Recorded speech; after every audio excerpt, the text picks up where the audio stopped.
Kinwestiyon ni dating Senador Antonio Trillanes kung bakit walang impormasyon si Interior Secretary John Vic Remulla sa arrest warrant laban kay Senador Bato de la Rosa. Live mula sa Mandaluyong, nasa frontline ng balitang yan si Mobile Journal Jazz Paredes. Jazz? Julius, pinweltahan nga ni dating Senador Antonio Trillanes si Interior Secretary John Vic Remulla. Hanggang ngayon nga daw kasi ay maraming pugante pa ang malaya at hindi pa naaresto ni Senador Bato de la Rosa. Mismo ang ICC na ang naglahad ng Nobyembre pa inisyu pero ngayon lang isinapubliko ang arrest warrant laban kay Senador Bato de la Rosa. Yan ay matapos pangalanan si Senator Bato de la Rosa bilang co-perpetrator sa drug war ng Duterte administration. Inanunsyo pa yan noon ni Ombudsman Boying Remulla. Kaya naman si Senador Antonio Trillanes IV, kinwestiyon ang kapatid ng Ombudsman ni si Interior Secretary John Vic Remulla. Sinabi kasi ni Remulla na wala pang natanggap na impormasyon ang DILG tungkol sa arrest warrant laban kay De La Rosa. Pakinggan natin ang pahayag ni dating Senador Trillanes. Ako, nagdududa na ako rito kay Secretary John Vic kung kanino ba talaga kakampi ito. Kasi nung over the weekend, nung may ganyang ugong-ugong, nagmalaki siya na may 10,000 nga na pulis na nagbabantay daw, maghahanap. Kung binawas-bawasan niya yung kape-presto niya, baka may nahuli siya .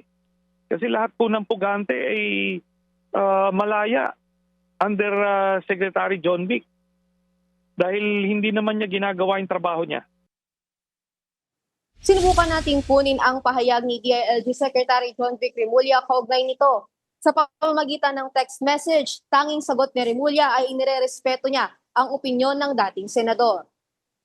Ayon naman sa PNP, nakahanda na daw ang contingency plan ng CIDG oras na itap sila ng Interpol National Central Bureau at Philippine Center on Transnational Crime.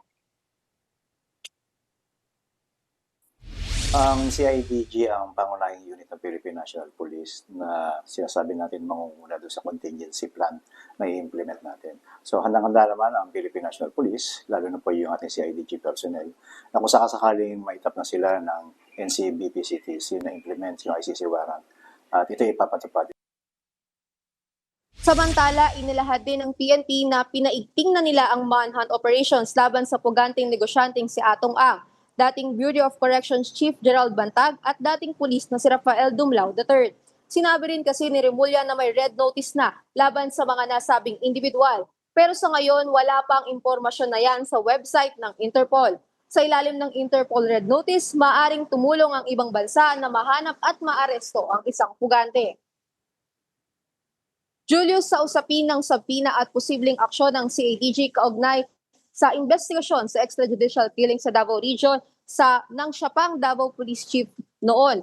Magiging malinaw daw ito sa Huwebes matapos isyuhan ng subpoena duces tecum kung saan kinakailangang humarap si De La Rosa sa CIDG office sa Camp Crame. Julius.